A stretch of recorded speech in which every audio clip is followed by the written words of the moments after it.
mañana con 9 minutos, queridos amigos y amigas, muchísimas gracias por acompañarnos hoy en su programa de las Warmis. Hoy vamos a hablar de un tema que realmente nos compete a todos, mirando la situación como está, esta nueva ola migratoria, que es una migración con muchos riesgos, ¿no?, que se ha generado porque nuestro país, pues básicamente ha generado las condiciones para que esta migración en condiciones peligrosas, pues se vuelva cada vez más grande, afecte cada vez más a la vida de los ciudadanos y ciudadanas de nuestro Ecuador. Son las 9 de la mañana con 10 minutos. Nada más quiero contarles que ha sido publicada una fotografía de Brian Josué Isa González, quien está reportado como desaparecido.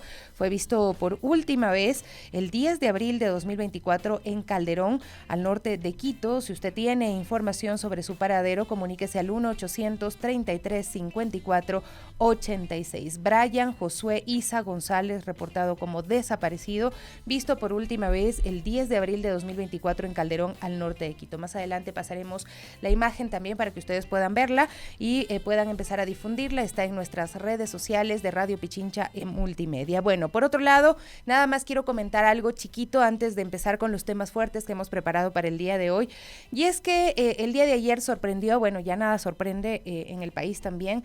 En un video se observa a dos niñas que se paran frente a un militar y luego se cuadran. De fondo suena una voz que dice: para caminar tranquilos por las calles, únete al Nuevo Ecuador. Este video fue publicado en las redes sociales de la Presidencia de la República, un video que promueve propaganda política, difundido este miércoles 10 de abril del 2024, a 11 días de que se desarrollen las elecciones de la consulta popular y el referéndum. Es una pieza audiovisual que ha generado críticas debido a que la ley prohíbe utilizar imágenes de menores de edad para promover proselitismo político. El reglamento de promoción electoral del Consejo Nacional Electoral prohíbe expresamente la imagen, el uso de imágenes de niños, niñas y adolescentes en su artículo 32, numeral G. Sin embargo, pues hasta la publicación también de la nota que tenemos en nuestra página web, el CNE no se ha pronunciado por este caso. Las elecciones de la consulta popular y el referéndum se realizarán el domingo 21 de abril de 2024, y entre las preguntas planteadas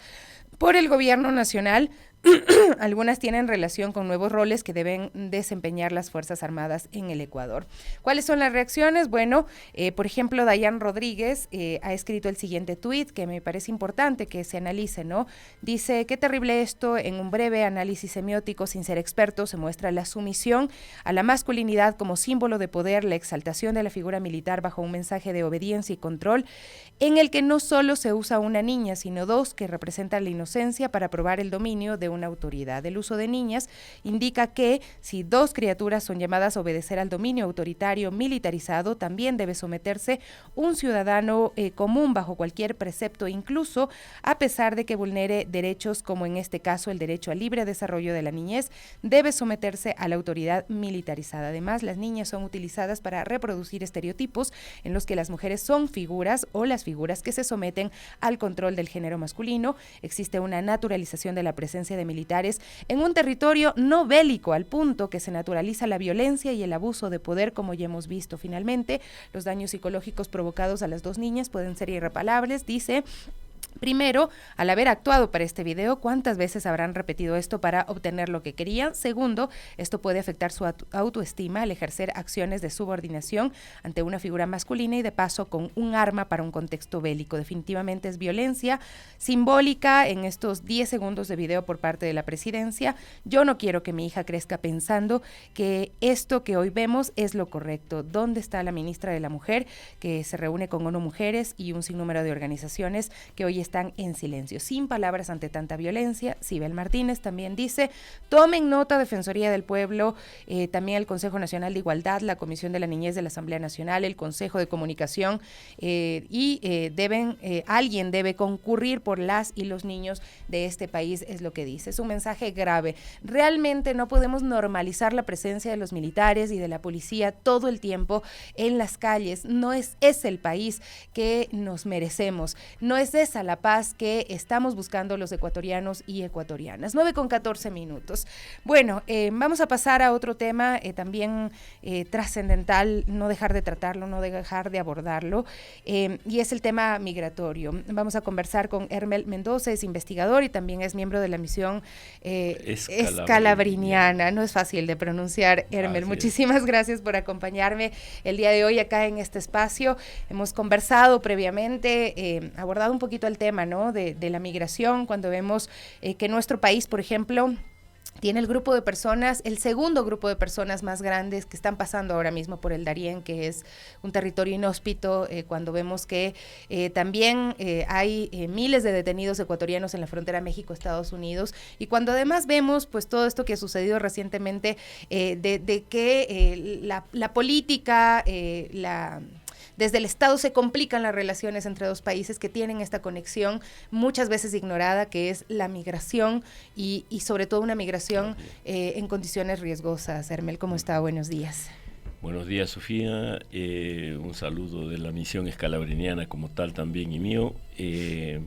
Muchas gracias por la invitación a la entrevista y me uno a la indignación respecto de el abuso del tema de este video respecto desde la Presidencia de la República, que lo mínimo que tenemos que hacer es realmente poner la situación donde corresponde, es decir, en términos de los organismos correspondientes que actúen y que actuemos todos en ese sentido. Así que igual estamos porque somos parte de ese proceso. A ver, con respecto al tema de esta nueva ola migratoria, ya llevamos olas de olas, entonces ya parece maremoto. Qué fuerte. Es decir, realmente en términos de la situación ecuatoriana, cuyas causas siguen siendo exactamente las mismas, no han variado, es decir, desde los años 50, ¿no es cierto?, para poner un poco ahí, digamos un poco en génesis, ya el tema de las olas migratorias como tal, y de casi 3 millones de ecuatorianas y ecuatorianos que tenemos fuera del país con las consecuencias que eso significa, ¿no es cierto? Y digo, el tema de las causas tienen que ver con situaciones de empobrecimiento de la población cada vez mucho más acentuada, con casi ninguna oportunidad, en ese caso en términos de opciones, digamos, un poco de hacer vida y quedarse, es decir, en familia, en esa situación. Reconocer, por supuesto, que el tema de la migración es un derecho, y en el marco de ese derecho hay opciones, ¿no es cierto? Pero el derecho también significa en términos de cuáles son las oportunidades que tenemos para que aquello no suceda y se varíen. Por lo contrario, se van agudizando en ese sentido. Y hoy tenemos una situación como esa, ¿no es cierto? Toda la crisis de atraco bancario del 98 que produjo que la mitad de esta cifra inicial que acabé de poner salió por allí a varios países, y hoy comenzamos con una segunda muy compleja, pero muy compleja, es decir, solo del caso ecuatoriano tenemos varados en el corredor desde del Darién hacia la frontera con Estados Unidos, México, aproximadamente 120,000 ecuatorianas y ecuatorianos en esa situación. ¿Y qué significa que estén ahí? ¿Qué es lo que están viviendo los ecuatorianos en este tapón del Darién? Bueno, es decir, el riesgo que significa, es decir, por eso se llama uno de los puntos más calientes en términos de los procesos migratorios en el mundo, digamos, en ese sentido, por los riesgos, la peligrosidad que eso significa, y eso implica violaciones de derechos de todo tipo que uno pueda imaginar y hasta los inimaginables en ese sentido, donde tenemos niñas y niñas, porque son familias enteras que están viajando, es decir, y no solamente son población que lo hace por primera vez, donde ya hay un porcentaje muy alto en ese sentido, sino la remigración un poco de los retornados ecuatorianos.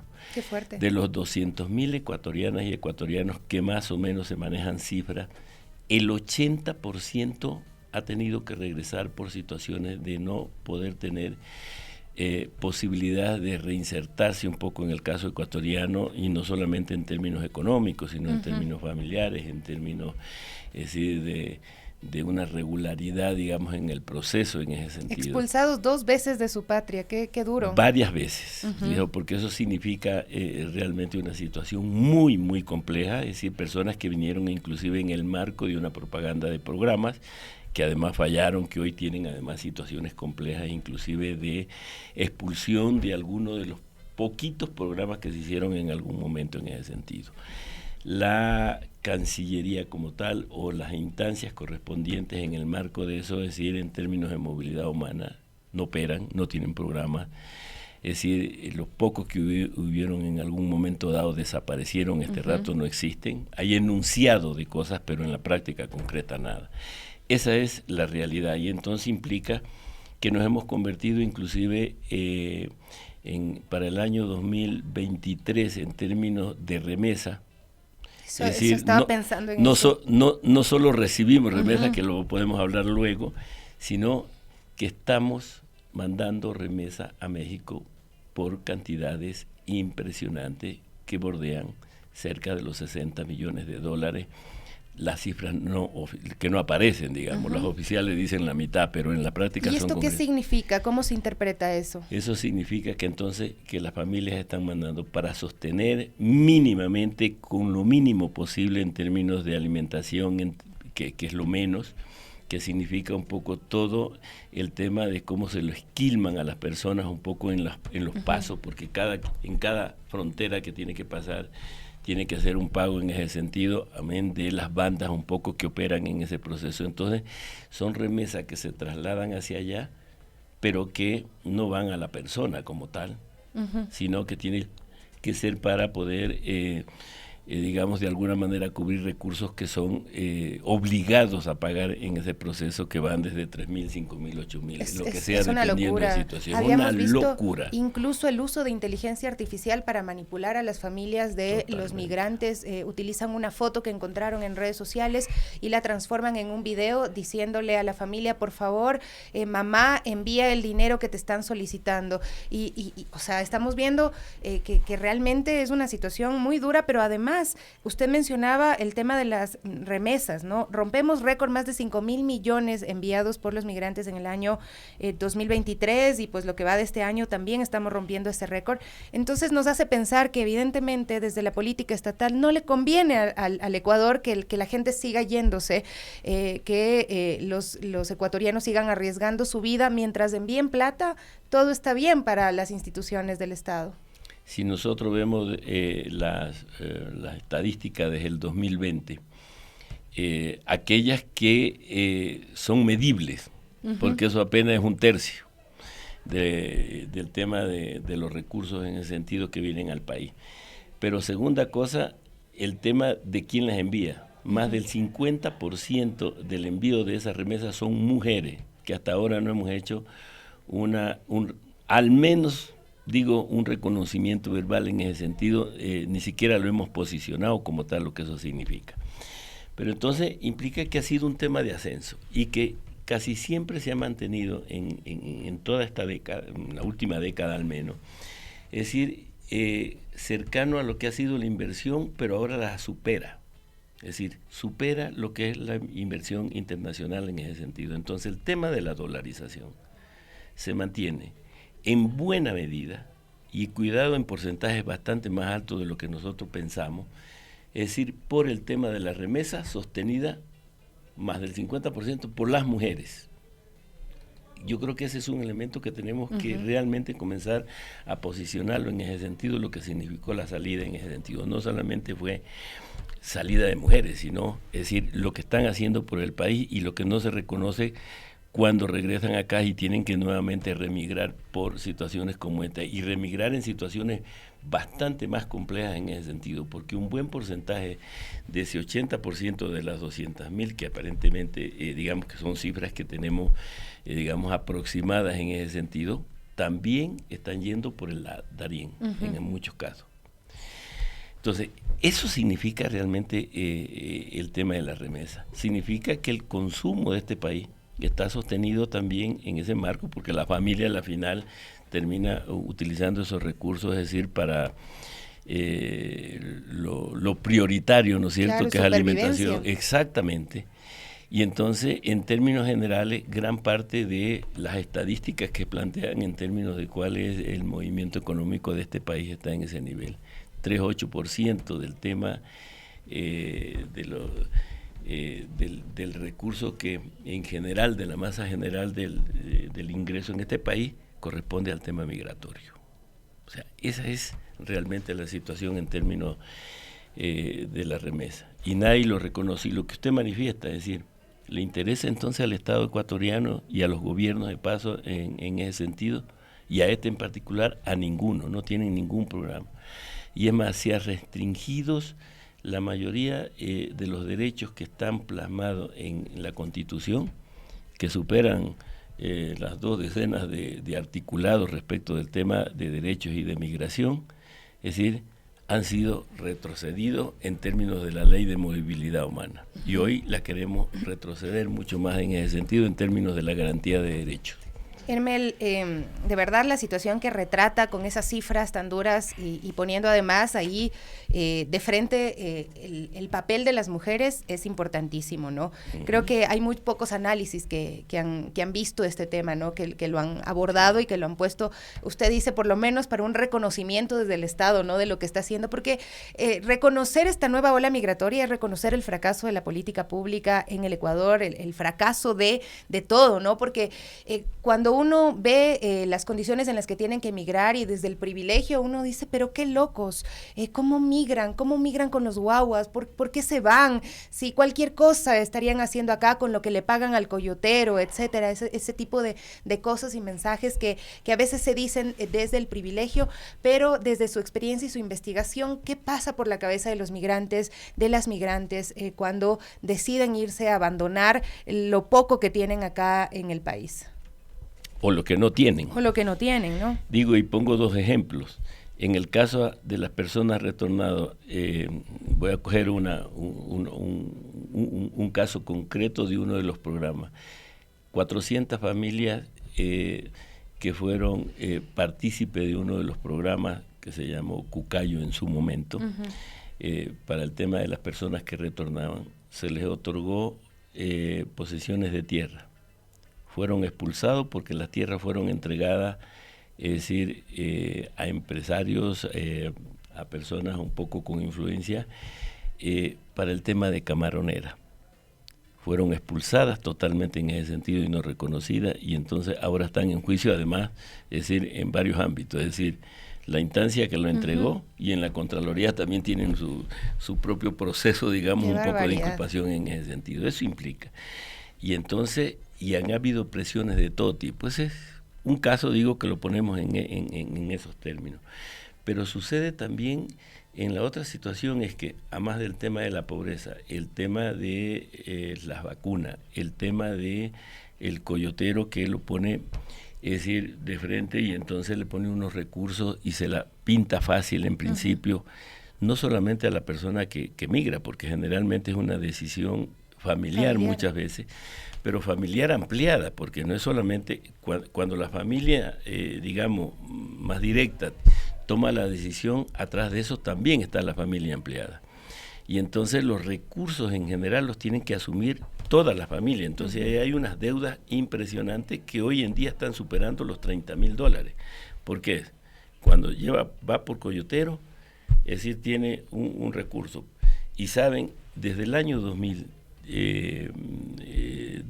hacia acá, el tema del coyoterismo lo hemos denunciado permanentemente en este país, y hasta hoy en día no hay más de 2 decenas de personas, un poco, que en el mejor de los casos han sido ubicadas, y no todas ellas están realmente y uno dice, ¿cómo? Si se anuncian hasta por redes sociales. Exactamente, y entonces el Estado ecuatoriano no hace absolutamente nada en ese sentido, ni ningún gobierno lo ha hecho en ese proceso. Se hacen cosas parches en ese sentido. Entonces, esa es una de las situaciones. Frente a eso, las pocas oportunidades o la ninguna que tiene la población, y especialmente las personas con mayores vulnerabilidades, ¿no es cierto?, en ese sentido.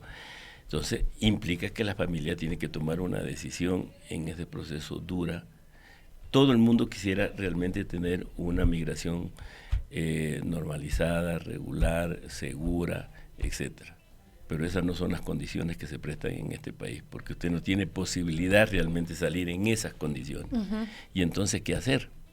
Esa es realmente una de las cosas más complejas en este mundo, y por supuesto, si no hay inversión, si no hay situaciones especialmente en los sectores urbanos más empobrecidos de lo que pasa en el campo con la población, hace que realmente la gente tenga que optar por un proceso de migración riesgosa. Claro, porque también vemos que hay procesos de migración interna en nuestro país, ¿no? Que se están dando, ¿no? Que viene la gente del campo a la ciudad, pensando que acá la cosa es menos dura, ¿no? Porque hay que poner claro que la cosa en los sectores empobrecidos, como usted bien dice, es muy dura, ¿no? Entonces es como una situación de desesperanza que se va generando, sobre todo entre los jóvenes, porque vemos también que los jóvenes son como que los que tienen esa idea de poder darles un futuro, ni siquiera pensando en ellos, sino darles un futuro mejor a sus padres, a sus abuelos, poder sostenerlo. Están enfrentando enfermedades, un sistema de salud colapsado y fracasado también, porque no está atendiendo las necesidades más urgentes de los habitantes de nuestro país. Pero quizá muchos dicen, bueno, voy a intentar primero irme en la ciudad, y en la ciudad también, quienes estamos en la ciudad, hacemos que las condiciones de vida para los migrantes internos, para los ecuatorianos que vienen de estos sectores, no sean las mejores, ¿no? Y también pues vamos obligando, creo que hay que asumir también que es una responsabilidad social el tema de la migración, de las migraciones. Totalmente, pero es porque no hay realmente políticas, es decir, que contribuyan realmente a trabajar en función y en favor de esos sectores en ese sentido, y especialmente lo que tiene que ver en las zonas rurales, pero luego después también en urbano. Y luego el otro elemento tiene también relación con las oportunidades, exactamente de lo que usted dice, hacia términos de la familia. Es decir, yo allá en la zona rural no tengo posibilidad de educar a mis hijos. Entonces, voy hacia la ciudad a ver qué oportunidades tengo en ese sentido. Y entonces, claro, ha ido creciendo todo ese proceso. Hemos pasado de un país rural a un país realmente urbano, digamos, en términos de población en ese sentido. Y eso hace que las situaciones, especialmente de la población que migra del campo a la ciudad, venga en condiciones no solamente, digamos, precarias hacia donde viene, sino que además los costos que tiene que asumir comparado, es decir, en términos de lo que pasa en las zonas urbanas donde está con mayor equipamiento de servicios básicos, son mucho más caros por metro cuadrado que lo que usted puede pensar en sectores urbanos, y hay veces con ciertos privilegios, digamos, en ese sentido. Entonces usted paga mucho más en una comunidad, en un barrio, en una zona, es decir, que no cuenta los servicios en términos de los servicios básicos como salud, agua, transporte, pero también en arriendo, también en otras situaciones. Entonces, sumado todo eso, es mucho más alto.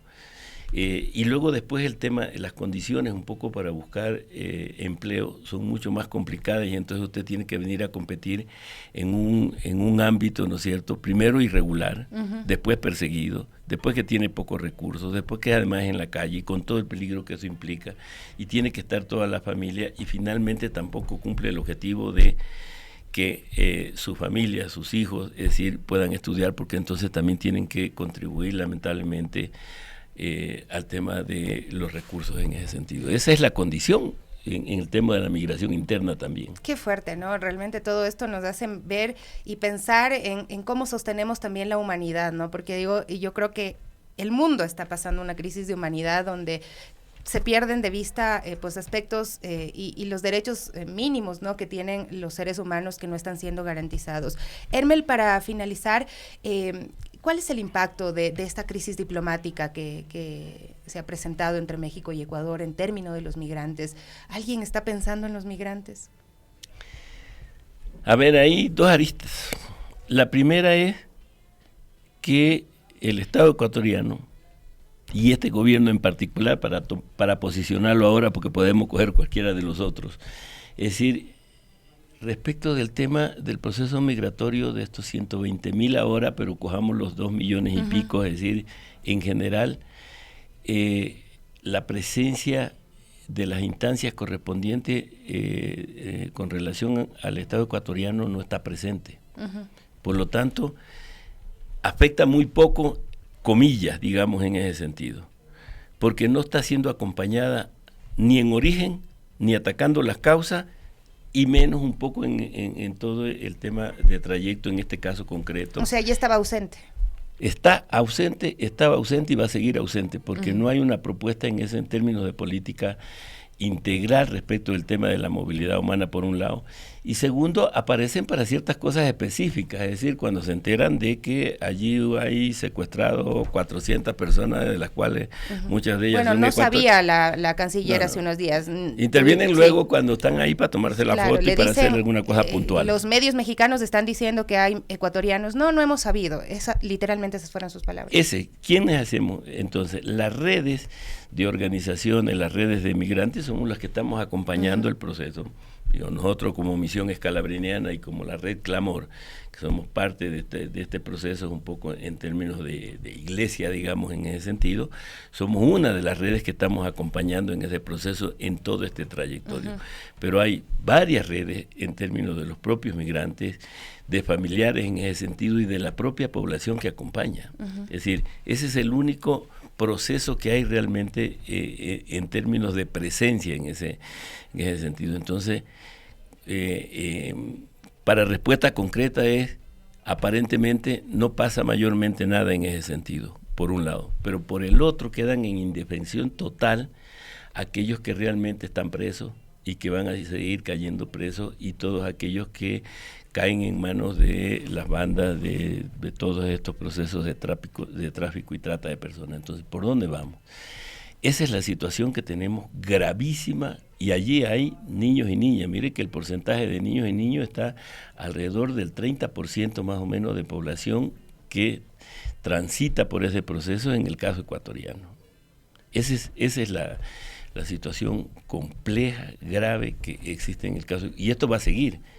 Va a continuar el proceso. Si uno ve las cifras, por ejemplo, comparadas del 2021, el 2022 y 2023 en términos, es decir, cómo se manifiesta la curva, ascendente. Es decir, realmente va a ser en ese sentido creciente.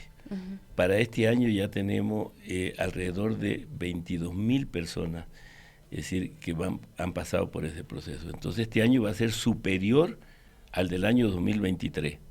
Entonces eso significa que nosotros vamos a tener alrededor de 1,5 millones de personas en ese tránsito, con toda la situación compleja que ya comienza a ver de aquí para adelante con aquellos que llegan hasta la frontera, porque de acuerdo a las leyes, es decir, va a ser mucho más dura. Ahora mismo uno de los estados, el de Texas, en el caso estadounidense, acaba de revertir un proceso, es decir, que realmente limita totalmente el tema de la presencia de población irregular en ese sentido, y que van a ser deportadas. El año pasado hubieron 120.000 deportados ecuatorianos. ¿Alguien desde el Estado ecuatoriano se ha pronunciado sobre eso? Nadie, ni lo va a hacer. Y con una ley regresiva como la que tenemos, menos todavía en ese sentido. Así que esa es la realidad concreta que hay respecto de este proceso de la población que aporta, es decir, para el Producto Interno Bruto con 3.8%, es decir, respecto del ingreso de este país, que son 5.300 millones, y que el próximo año va a ser más alto todavía. Muchísimas gracias por acompañarnos el día de hoy. Nos quedamos preocupados, ¿no? Dolidos sobre todo, viendo además de esas imágenes de los ecuatorianos cruzando ese territorio como el Darién. Hace unos días veíamos a un migrante ecuatoriano que había rescatado a un niño venezolano de apenas 2 años. Su mamá le dijo, llévatelo porque aquí conmigo se va a morir.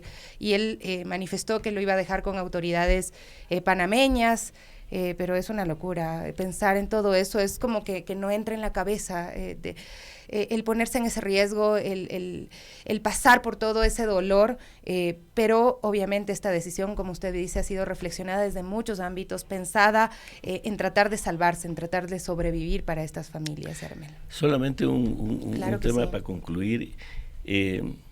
Varias organizaciones un poco que trabajan en el tema migratorio, Misión Escalabriniana en particular, digo en ese sentido, y puedo coger experiencia de otras organizaciones, es decir, estamos haciendo un trabajo, es decir, en terreno, en procesos de integración con la población, trabajando con niños, con niñas, con jóvenes, con mujeres, con adolescentes, con personas adultas ecuatorianas y de otras nacionalidades en ese sentido. Nosotros mismos como Migraciones Calabrinianas trabajamos con alrededor de 30.000 personas anuales con programas, es decir, que van como proceso, no como actividades de respuestas puntuales en ese sentido, ¿no?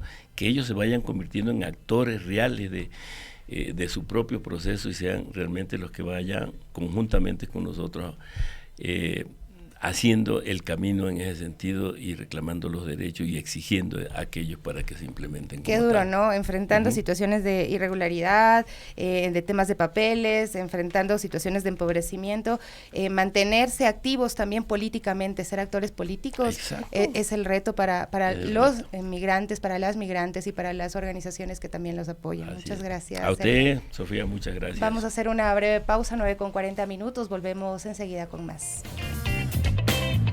9:42 a.m. Bueno, seguimos con ustedes y también para darle paso a nuestra compañera Evelyn Caiza, quien estuvo el día de ayer siguiendo unos operativos que estaba realizando la Policía Nacional en conjunto con el municipio de Quito, en algunos temas, ¿no? Es importante destacar también que la policía junto a instituciones municipales realizaron un operativo en la calle Rocafuerte del centro histórico, controlando la especulación de precios y productos dañados o caducados.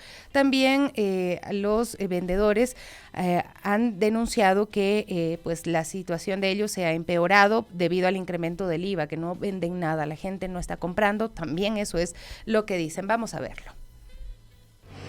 ¿Qué tal, compañeros? Esta mañana nos encontramos en la calle Rocafuerte y queremos mostrarles cómo se realiza un operativo. La policía lo ha armado en conjunto a otras instituciones. Este operativo consiste en requisar, en ver también los permisos de mantenimiento que tengan los locales, permisos de funcionamiento, que no tengan productos caducados y también un poquito controlar la especulación de precios. Sin embargo, acá la Policía Nacional también se encuentra requisando un poco a las personas que pasan. Como pueden ver en este momento en las imágenes, nos han informado que hasta el momento se han decomisado algunos productos dañados también, algunos productos que han tenido fecha de caducidad y pues van a proceder también a clausurar un local comercial debido a la falta de permisos de funcionamiento. Nos encontramos con el coronel Chacón. ¿Cómo está, coronel? Buenos días. ¿Cuál es el resultado hasta el momento del operativo?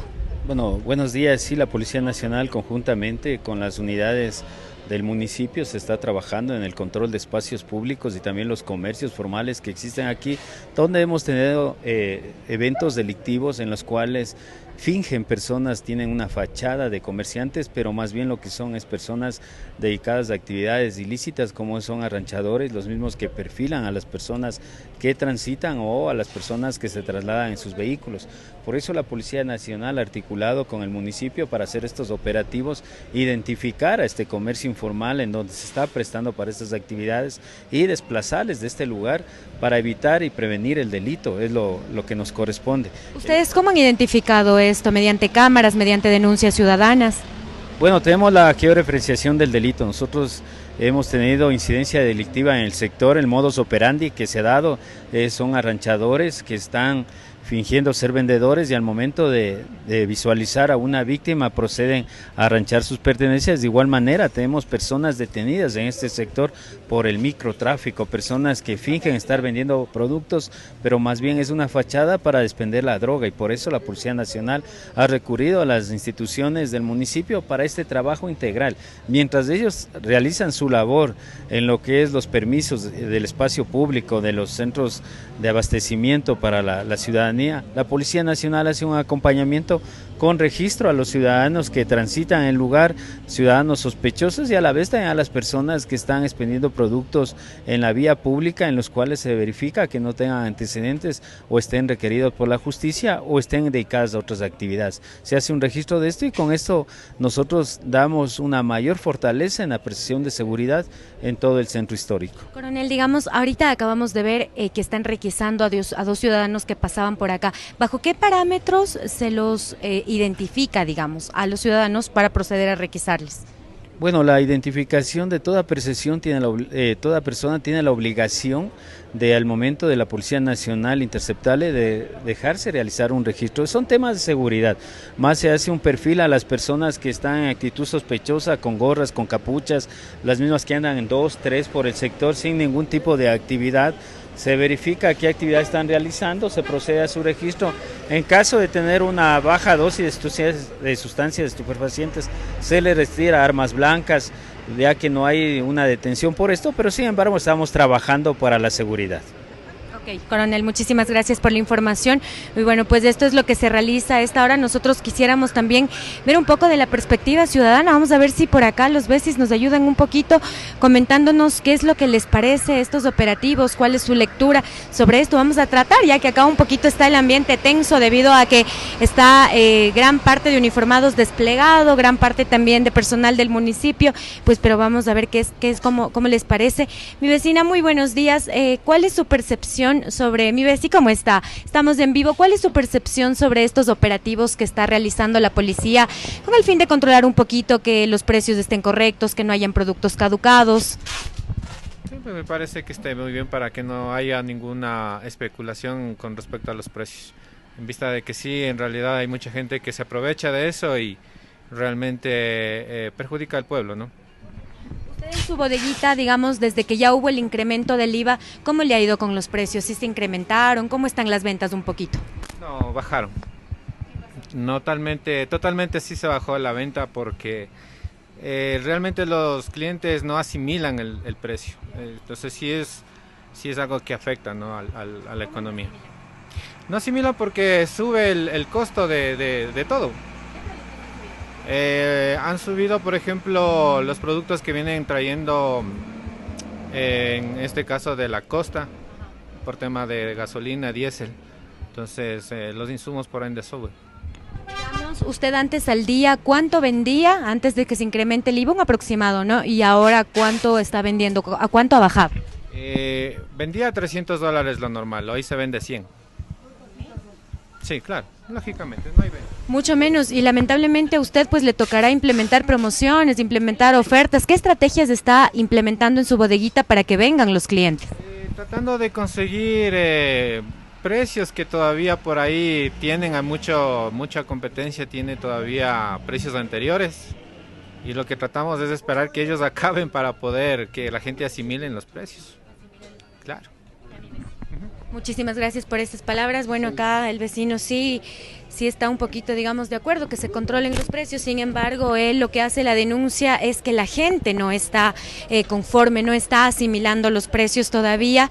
Y pues las ventas han bajado. Es increíble escuchar cómo antes vendía $300 y ahora únicamente vende $100. Vamos a conversar nosotros también en este momento con las personas que continúan en los operativos. Sí, es un operativo interinstitucional en conjunto a Policía Nacional y diferentes entes del municipio de Quito. Es uno de los más de 1.200 operativos interinstitucionales que se han realizado en el Distrito Metropolitano. En este momento nos encontramos en la administración Manuel Azaña. Lo que estamos haciendo como municipio es el licenciamiento de los locales, revisando si tienen o no tienen autorizaciones para ejercer y también el buen uso del espacio público. Hasta el momento, lo que va 40 minutos de operativo, hemos realizado 3 actos administrativos por parte de la Agencia Metropolitana de Control y una clausura por no tener ningún tipo de autorización un local. Vimos también que están despachando un poquito a los vendedores ambulantes, ¿no? Sí, justamente es lo que explicábamos. Para realizar este ejercicio económico en el espacio público necesitan un permiso llamado PUCA que lo otorga la administración zonal para poder realizar este tipo de actividad. Recordemos que existen muchos locales que están regularizados, que pagan impuestos, entonces nos parece una competencia desleal para ellos realizar las mismas actividades económicas en el espacio público. No estamos en contra del trabajo autónomo, estamos a favor del mismo, pero de manera regularizada. Cristian Paredes, coordinador de la Secretaría de Seguridad. Muchísimas gracias, Cristian. Bueno, esto es lo que les podemos informar desde acá de la calle Rocafuerte, en donde la policía, junto con otras instituciones del municipio, están llevando a cabo operativos de seguridad, pero también de control de precios y de productos, con el fin de que no existan productos caducados, productos dañados. También están un poco dispersando a los vendedores ambulantes. Bueno, un problema grave que el alcalde de Quito, Pavel Muñoz, ya se ha pronunciado, y eso es lo que les podemos contar hasta esta hora. Muchísimas gracias. Bueno, algunos mensajes también. Ya está la Gaby con nosotros. Gaby Cruz, ¿cómo estás? Buenos días. Buen día, mi Sofi. Buen día, amigos y amigas de las Guarmis. Sí, estamos listos para las noticias de la comunidad, pero sí tenemos algunos mensajes en nuestras redes. Precisamente refiriéndose al tema que estábamos viendo en este momento, acá un compañero que, bueno, no nos pone el nombre, se identifica como Filosofía Hoy, dice algo que a mí también me llama la atención, ¿no? Específicamente a quienes le realizan los controles. Y acá dice: con gorra ya eres sospechoso en Ecuador. Si es así, todos los policías son sospechosos porque usan gorra, ¿no? Entonces sí, siempre hay ese perfilamiento que nosotros hemos rechazado rotundamente, porque no es que buscan a las personas cuando las ven cometiendo un ilícito, sino es que venga usted para revisarle porque me parece que tiene cara de delincuente, ¿no? Entonces eso obviamente genera una situación de vulnerabilidad para ciertos grupos también de personas, desde cómo se visten o porque son personas racializadas, entre otras cosas, ¿no? También Gloria Villalba nos dice: sería bueno que este control se haga también en los barrios, porque la subida de precios en las llamadas covachas es desmedido. En el depósito de gas están vendiendo a $2 el gas. Esto sí tiene que ser controlado por la Intendencia, nos dice nuestro amigo que está en este momento también comentando. Pedro Delgado dice: wow, violan el artículo 66 de libre circulación en la calle. Párate, registrarte sin motivo es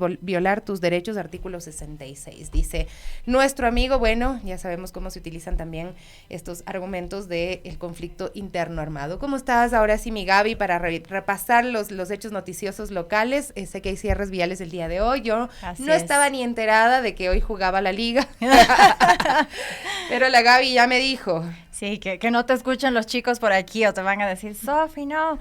Y bueno, es verdad, Liga Deportiva Universitaria se enfrenta hoy a las 17 horas al Botafogo de Brasil por la segunda jornada del Grupo D de la Copa Libertadores, así que es torneo internacional. Y bueno, esto se va a dar hoy a las 17 horas, por lo que la Agencia Metropolitana de Tránsito ya anunció cierres viales en las inmediaciones del Estadio Rodrigo Paz Delgado, que bueno, esto siempre lo hacen, ¿no? Como seguridad. Así que ahí les podemos informar, mi Sofi, cuáles son algunos de los cierres viales. Acá dice Casica Quilango, en el tramo comprendido entre la avenida Diego Vázquez de Cepeda y avenida JF Kennedy.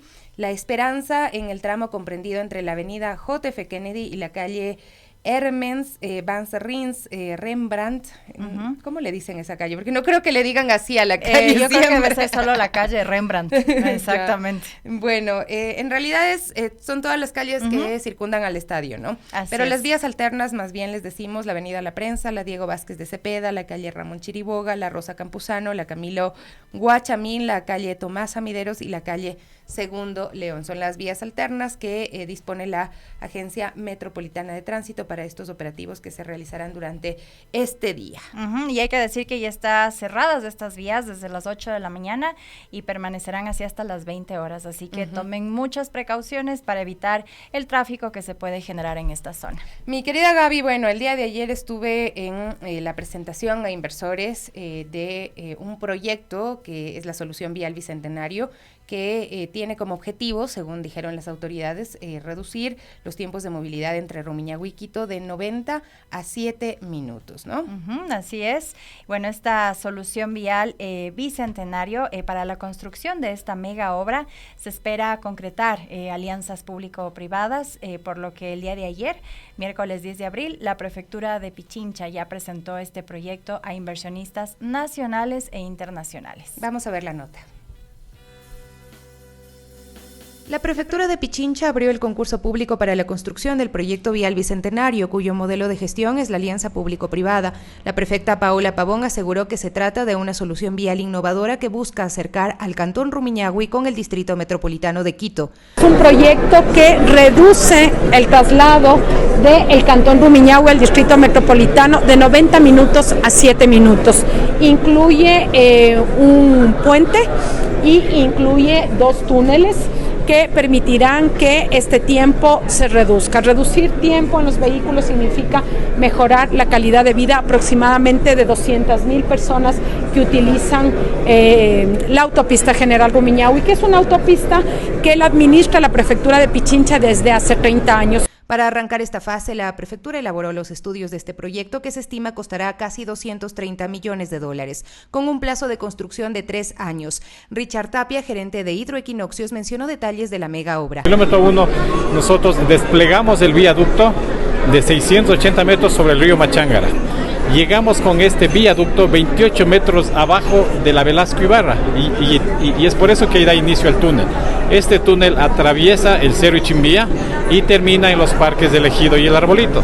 Si es que tenemos una oferta técnica que nos permita trabajar en 2 frentes, podríamos disminuir ese tiempo. La propuesta para los inversores es encargarse del peaje de la autopista General Rumiñahui por 30 años. El inversionista debe recuperar toda su inversión, hacer la operación, mantenimiento, pagar impuestos, o sea, todo lo que representa la movilidad de eso. Hoy el GA de Pichincha mantiene la vía gastando más o menos $6 millones al año. Actualmente más de 89,000 vehículos transitan por esta vía durante las horas pico, por lo que otro de los objetivos es disminuir la huella de carbono en 30,000 toneladas anuales.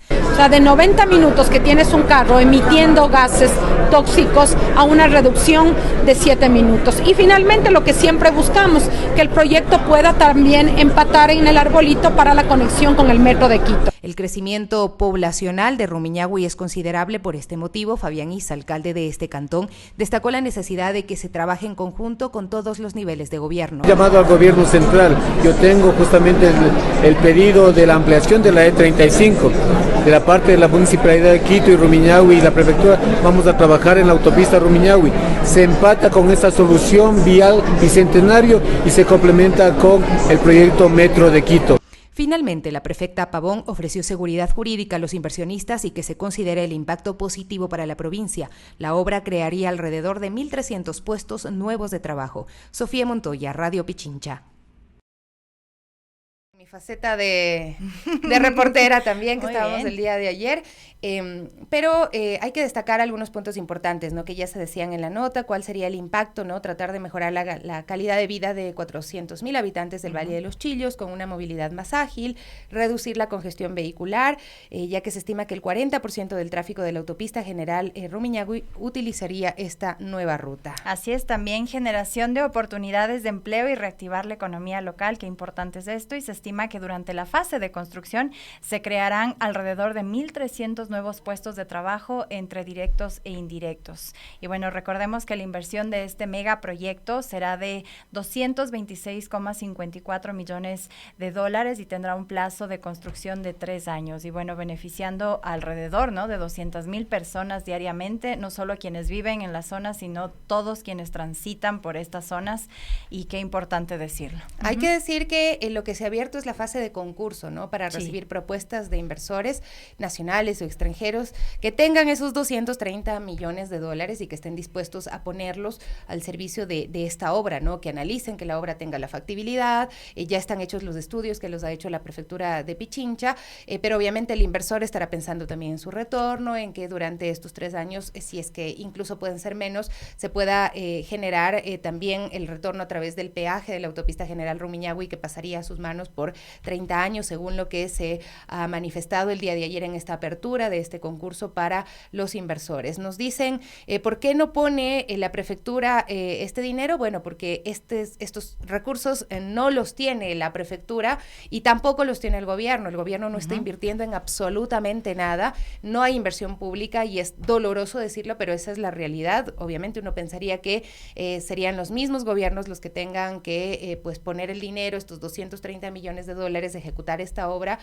Sin embargo, no hay esas condiciones en este momento. Por otra parte, bueno, yo creo que hay que generar, es la oportunidad para generar un debate más amplio también, Gaby, sobre lo que implica esta conexión entre Rumiñahui y Quito, ¿no? Ajá, la cantidad de tráfico que se genera actualmente. Decían que la idea de este megaproyecto también es empatarlo hacia el Trébol para que ahí también se empate al metro de Quito y se logre este sistema de transporte integral en toda la ciudad, que ese viene a ser el objetivo final de todos estos proyectos y estas nuevas vías, un poco para dinamizar también el tránsito, para evitar ya el tráfico vehicular en estas zonas que realmente, si ustedes han cruzado por la autopista en horas pico, es terrible. Y bien dice la prefecta, claro que vamos a reducir emisión de gases, porque tengo vehículos más de 90 minutos circulando por esa autopista, y si yo tengo un proyecto que me permite ir a 7 minutos y reducir tiempos, con esto también vamos a reducir emisión de gases, reducir estos tiempos, mejorar la calidad, porque obviamente las personas ya no van a requerir estos 90 minutos para cruzar toda la ciudad, sino menos tiempo. Entonces hay que considerar todo lo positivo que va a ser este proyecto. Así es un proyecto que tiene pues estas visiones. He visto también a quienes pues plantean la movilidad desde otra mirada, y que dicen que lo que hay que motivar es el transporte público masivo. Sin duda, la idea sería que llegue al metro, ¿no? Y que pueda conectarse con el resto de la ciudad, también esta conexión entre Quito y Rumiñahui, pero hay que ir debatiendo, hay que generar precisamente ese debate, ¿no? Porque hay quienes dicen estas soluciones viales lo único que hacen es fomentar que haya más carros, que la gente quiera, se motive a comprarse su auto y no utilice transporte público. Puede ser también, pero lo que hay que generar es precisamente esa discusión, y que ahora también está en manos de los inversionistas, ¿no? Que mirarán todos estos temas, pero desde la academia, desde las organizaciones civiles, también sería importante que pues tengan estos acercamientos y puedan dar a conocer sus posiciones sobre este tema, porque también veíamos, y ya para finalizar este tema de movilidad, hay otra iniciativa en cambio en Quito, ¿no? Porque la anterior iniciativa que estamos viendo es de la prefectura de Pichincha, porque es la que está a cargo de esta vía de la autopista General Rumiñahui, ¿no? Pero también hay otra iniciativa, Invierte Quito, que busca la colaboración pública-privada en la ejecución de varios proyectos a través de la Secretaría de Movilidad, la Empresa Pública Metropolitana de Movilidad y Obras Públicas EMOB, y otras entidades del sector de movilidad que tienen las siguientes propuestas para el sector privado. Así es, bueno, aquí entran algunas de las vías de la capital, sería Ruta Viva, Simón Bolívar, nuevas plazas de estacionamiento, terminales terrestres Carapungo y Quitumbe, mobiliario para transporte público, mantenimiento vial, adquisición de 20 buses articulados eléctricos, adquisición de 50 trolebuses 100% eléctricos, sistema integrado de recaudo, sistema de gestión operacional e información al usuario, sistema inteligente de monitoreo de tránsito y el sistema de bicicleta compartida en su fase 1. Así es, estos son proyectos que de la misma forma están buscando inversión pues por parte de privados nacionales o extranjeros. La ejecución de proyectos de colaboración público-privada permite aprovechar la combinación de recursos, conocimientos y experiencias del sector público y privado, impulsa el desarrollo económico, fomenta la inversión privada y la creación de empleo, es lo que nos dice al respecto el municipio capitalino. Bueno, vamos a irnos a una pausa para saludar a nuestro siguiente invitado, pero quiero también comentarles algunos mensajes que nos están llegando acá a través de nuestras redes. Edgar Quicuango dice: por favor, necesitamos estos controles en Calderón y que publiquen los precios oficiales de la alcaldía, porque realmente han subido todo en Calderón. Bueno, la alcaldía no pone los precios oficiales, es la intendencia la que fija techos. El tema es que los techos que fijó la intendencia están súper elevados. Entonces, te están dando la opción de que quienes vendan los productos puedan subirlos hasta ese rango, incluso, bueno, más. En Calderón también dice: por favor, las carnicerías igual son un problema, nunca dan factura y siempre hay mal olor en las mismas, todas en realidad, nos dice Edgar. Bueno, este es un asunto que también les corresponde, en este caso sí, al municipio hacer esta verificación, ¿no? Bueno, mi Gaby, vamos a hacer una pausa, ¿no? Sí, y ya volvemos. Animadas como siempre, estamos con ustedes de regreso, 10:08. Gaby, a presentar a nuestro invitado. Así es, y está con nosotras Sebastián Monsalve, él es músico y gestor cultural, bueno, con quien vamos a hablar de algunos temas, así que, bueno, será una sorpresa que lo vamos a ir llevando poco a poco, así que, Sebastián, bienvenido a Las Guarmis. Mil gracias. Yo siempre empiezo mis entrevistas diciendo que no sea la última vez que me reciben, Así mismo, entonces les digo a ustedes que no sea la última vez y feliz de estar aquí con ustedes. Gracias. Bueno, el tema y el problema en que te vamos a meter no es sencillo. Venimos con la intención de preguntarte un poco sobre esta relación que se ha roto en el ámbito diplomático, pero que tiene otras implicaciones entre México y Ecuador, porque hay muchos ecuatorianos trabajando en México, haciendo proyectos también que tienen implicaciones allá y acá, y pues quisiera que nos cuentes un poquito tu opinión y cómo has sentido estos días. Yo creo que Mercurio retrógrado, el eclipse, sí, algo ha influido para que la gente se vuelva un poco loca. Y en Aries el eclipse, entonces claro, hay una guerra ahí. ¿Sabes qué? Digamos, los mexicanos y sobre todo los ecuatorianos que vivimos en México, había como, yo comparo esto con esta pandemia, ¿no? Porque había como desconocimiento, había esta oportunidad de no saber qué era lo que iba a pasar y qué herramientas podíamos utilizar, porque era la primera vez que nos estábamos también poniendo digamos, en una perspectiva que venía desde este lugar, ¿no? Entonces, hay un montón de grupos en los cuales yo estoy en WhatsApp, que son ecuatorianos viviendo en México, residentes en México y todos estos, y había eso, había como desconocimiento, y ahora qué va a pasar, ¿no? O sea, esa era la pregunta que todos nos hacíamos y que todos teníamos desde esa perspectiva. Claro, yo soy ecuatoriano, que ya vivo 6 años allá en México. Hoy por hoy estoy acá justamente con un montón de proyectos artísticos, culturales, que hermanan a México y a Ecuador, porque yo creo que el arte hace eso, hermanar, unir, tejer. Margarita Lazo siempre lo comenta, hay un tejido latinoamericano, y yo creo en ese tejido latinoamericano.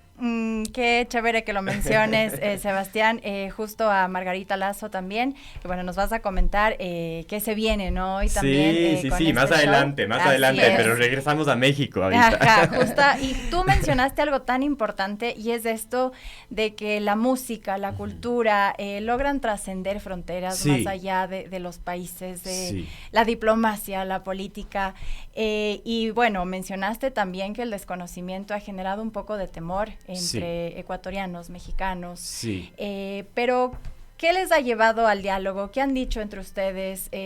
¿Cómo han encontrado soluciones entre, como dices en estos chats de WhatsApp? ¿Qué han dicho realmente? Porque claro, una cosa es la política, la diplomacia, pero ya realmente entre ecuatorianos y mexicanos, ¿cómo ustedes han dialogado de este tema? Sí, yo creo que desde esa unión, desde esta solidaridad que hay entre estos dos pueblos, porque México es maravilloso, es un país que siempre recibe, que recibe y que abre las puertas y que sea solidaridad, ya se me fue la palabra. Expresado solidaridad.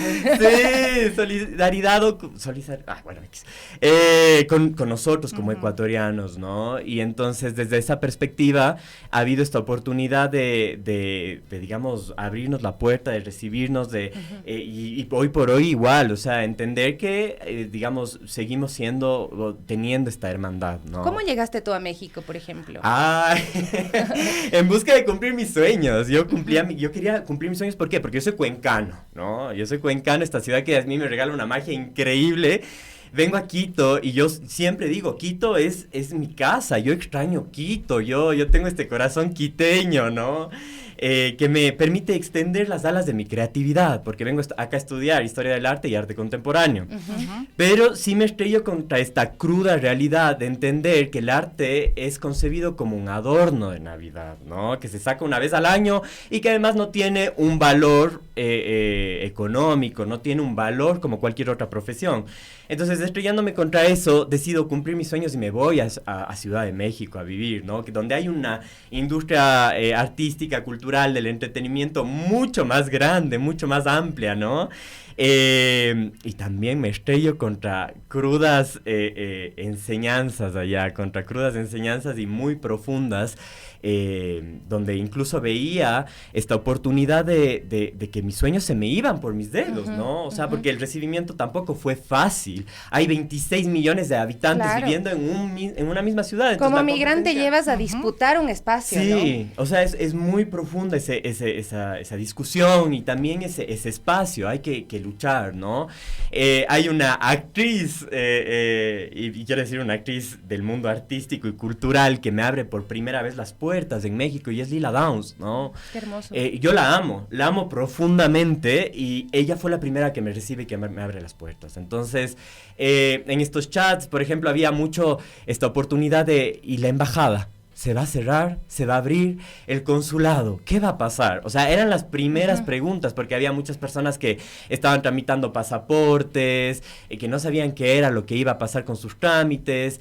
Hay residentes temporales que no sabían si es que iban a poder volver o no podían volver, qué iba a pasar con su situación. Claro, empezar a pasar de una situación regular a una situación irregular por falta de esos papeles, pero bueno, de todos modos México ha permitido que se queden los funcionarios del consulado para atender a los requerimientos de los ecuatorianos en México. Es que hubo esa solidaridad que yo hablaba, ¿no? O sea, había esa apertura del pueblo mexicano en donde entendía que nosotros somos eso, o sea, que hay esta hermandad. O sea, nos están encañonando a nuestro funcionario diplomático en Ecuador con un arma, pero bueno, acá te vamos a dejar que se queden nomás atendiendo.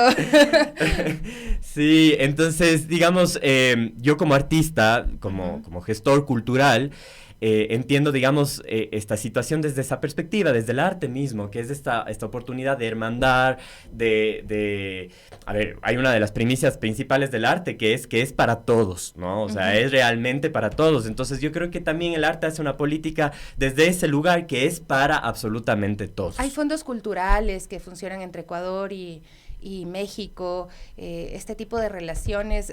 Hay estudiantes que están aprendiendo en el TEC de Monterrey, que están becados incluso, o sea, todo esto no se puede desconocer, ¿no? Creo que es importante destacarlo, y son estas relaciones que las tejen los pueblos, ¿no? Que siempre, a pesar de que los gobiernos se puedan enfrentar y demás, los pueblos siempre luchan por mantener estas relaciones. Sí, fíjate que yo tengo un proyecto que se llama Las Voces de Latinoamérica, ¿no?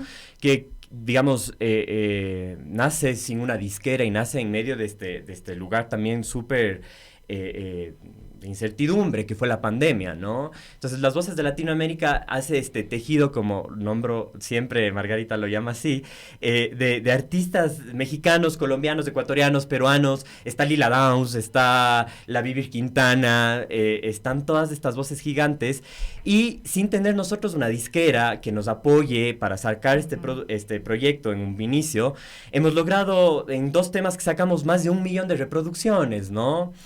Eso hace el arte, y eso es, yo creo que el mayor y el mejor ejemplo de lo que nosotros como sociedad debemos hacer, unirnos, ¿no? A pesar de cualquier tipo de adversidad. Eso sí es verdad, Sebas, tú bien lo has dicho, el arte nos une, la música nos une, y bueno, aquí ya teníamos la sorpresa que tú ya lo has ido mencionando de a poquito a Margarita Lazo, que bueno, personalmente soy muy fan desde pequeña, gracias a mi papá, y bueno, y por eso los he seguido en las redes sociales, y sabía que se venía algo.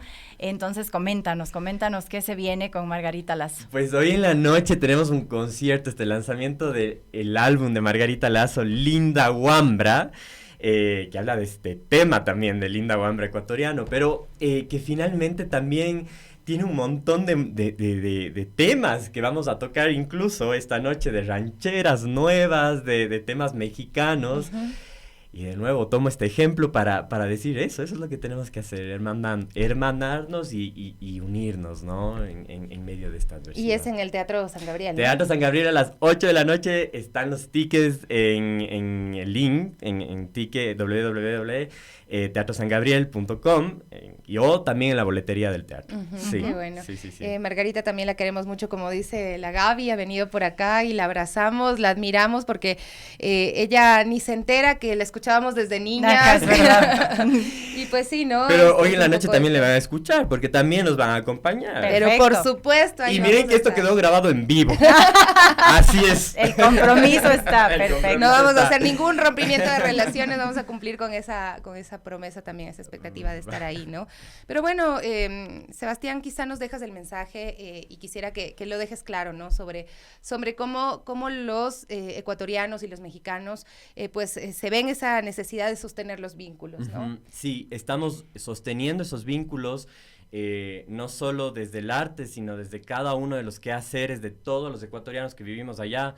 Es una comunidad gigante, ese ha sido el mensaje incluso de todos nosotros dentro de esta perspectiva que probablemente sea adversa, pero que desde nosotros y desde nuestros lugares se vive desde esta solidaridad, desde esta unión y desde este apoyo donde finalmente lo que queremos es seguir adelante, queremos muchos cumplir nuestros sueños, otros tantos querrán terminar sus estudios y otros tantos que tienen también empresas allá, seguirán pues con sus cada una de sus actividades. Pero estos vínculos se sostienen en el respeto, ¿no? También creo que es importante, ¿no? Sí, hay, digamos, desde nuestras comunidades, desde México y Ecuador, yo creo que, y desde lo que yo he percibido, ha habido este respeto. Más allá de políticas o de otros tipos de instituciones que nos, digamos, anteceden o nos preceden en accionares que finalmente también se deslindan de nuestras acciones, ¿no? Y bueno, ojalá se ha entendido así. Sí, así es. Sí, ojalá se ha entendido así, porque siempre hay alguien, ¿no? Que lo toma como un tema personal, ¿no? Y que asume las nacionalidades, y lo hemos visto, ¿no? Que se han generado olas de xenofobia en otros lugares del mundo, por acciones que no tienen nada que ver con una actitud específica de las personas, ¿no? Pero bueno, tenemos esperanza. Ojalá y se entienda que lo que pasó no es menor, que ese rompimiento de relaciones no es menor, pero que ahí está la gente tratando de sostener estos vínculos, ¿no? De hermanarse y de seguir tejiendo. 10:20, Sebastián Monsalve, músico, gestor cultural, nos acompañaba el día de hoy acá en este espacio de las Guarmis. Muchas gracias. Gracias Gaby, gracias Sofi, y pues nada, de nuevo, que no sea la última vez. No, bienvenido siempre. Y bueno, nosotras vamos a hacer un corte, pero ya volvemos con más. 10:21, bueno, estamos de regreso. Contarles que colectivos feministas y familiares de Paola Ortega protestaron el día de ayer en las afueras del SNAI, solicitando que el femicida Cristian Navarrete sea trasladado a una prisión, ya que 3 meses después de ser condenado a 34 años y 8 meses de cárcel, continúa en el centro de detención provisional del Inca, desarrollando y dirigiendo sus negocios desde allí con normalidad. Nos autoconvocamos hoy como familia, como colectivo femenino, como mujeres, aquí en el SNAI, a saber sobre el traslado de Cristian Navarrete. No nos vamos a cansar un solo día y vamos a exigir el traslado de Cristian Navarrete. Se comprometieron que el día de mañana nos van a dar una respuesta para ver a qué centro de privación de libertad va a ser trasladado. Esperamos que eso se cumpla y aquí seguiremos en pie de lucha por Paola.